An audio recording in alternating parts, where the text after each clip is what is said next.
Hi guys, welcome back to my channel. My name is Neha and I'm watching In Me Australia. In this video, I am going to answer all your questions that you might have about the Australian partner visa or the Australian spouse visa.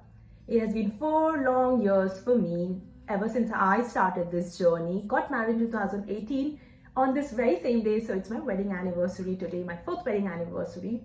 Started in November 2018 and finally, in December 2022, I am eligible to apply for the Australian citizenship, which I am happy about. This journey would now almost come to an end, but I am here to answer all the questions that I keep getting on my various videos about the partner visa here in Australia.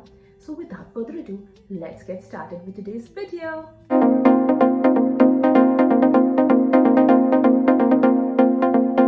I would like to start the video by giving a disclaimer that I'm not a migration agent, so none of the opinions and views shared in this video is a legal advice.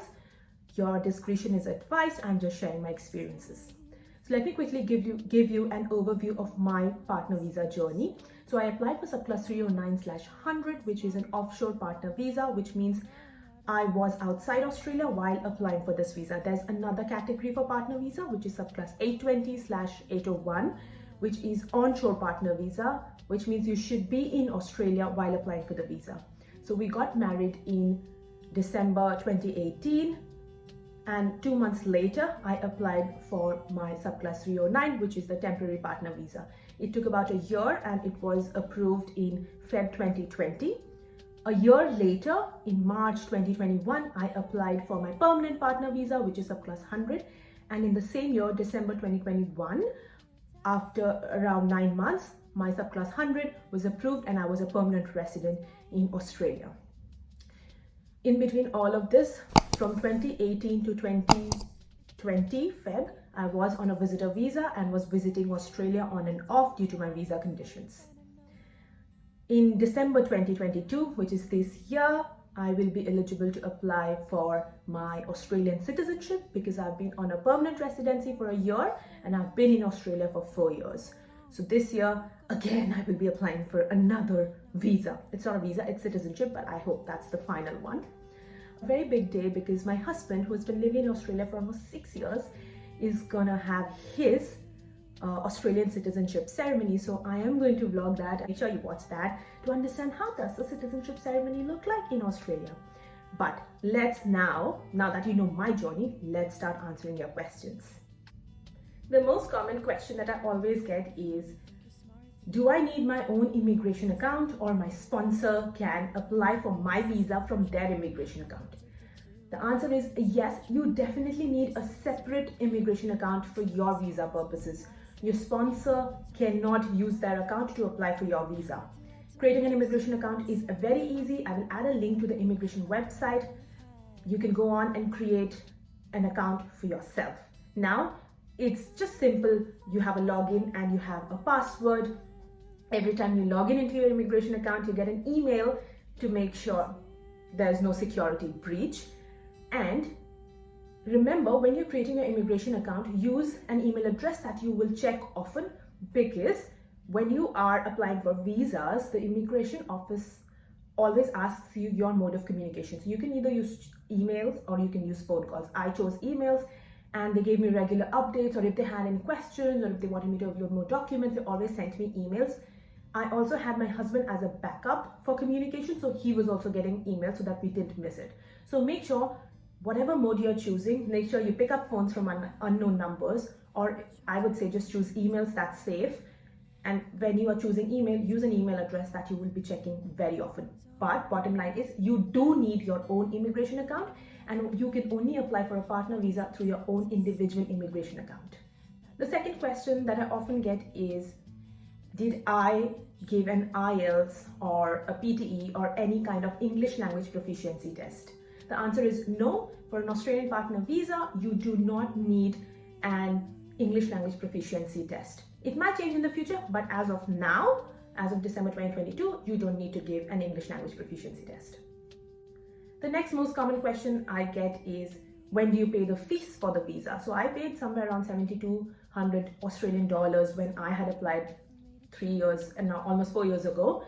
but the fees needs to be applied once you have submitted your documents. Remember, you can submit your documents and apply for the visa, but they will not start processing your visa unless you have paid the fees. So you can put your documents and submit your documents, but they will only start processing once you have paid your fees in whole and you've done your medical assessment. So do it side by side. While you're collecting the documents, make sure you book your medical health or health assessment and start arranging the money that you need for the visa.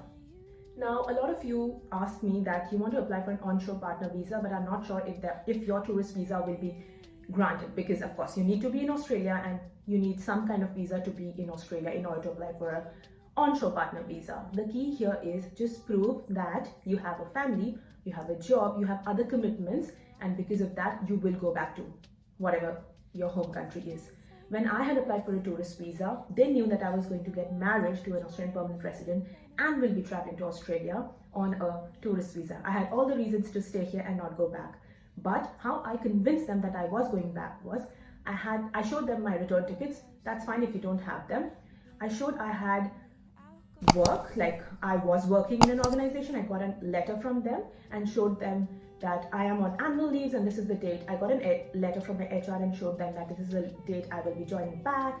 I showed them that I have my family. I wrote like a little essay stating all the reasons why I would come back to India. And my visitor visa was approved within days, I would say, even though they knew that I had all the reasons to stay in Australia. So you need to create, or you need to present a convincing case that you would go back to your home country. And that is the only way your visitor visa will get granted when you are in the future going to apply for a partner visa. Now the last one is, a lot of you asked me that you have applied for an offshore partner visa and there is no way you can prove your relationship with your spouse, which is absolutely wrong. That is the only thing that they're looking for in your application. You have to prove that you are in a genuine relationship. Now, let's forget the visa. If somebody asks you that you are away from your husband, but how are you maintaining your genuine relationship? You're communicating with them. You are interacting with other members of the society who see you as a couple, right? You are posting on social media, let's say. You're getting invitations. You are sharing finances. So maybe you're paying bills for your husband, or your husband is transferring some money into your account. Finances play a big part in any relationship. So use all of this. They just want to see that your sponsor is a genuine sponsor and that you are in a genuine relationship. Sometimes it might feel invasive because they would ask you for your WhatsApp chats and whatnot, but trust me, trust the process, and that's what we did. You just need to provide your photographs together, photographs with other people, so you are in a group that shows that the society knows that you're a couple, invitations, phone call, just phone call history, so call history basically, sorry.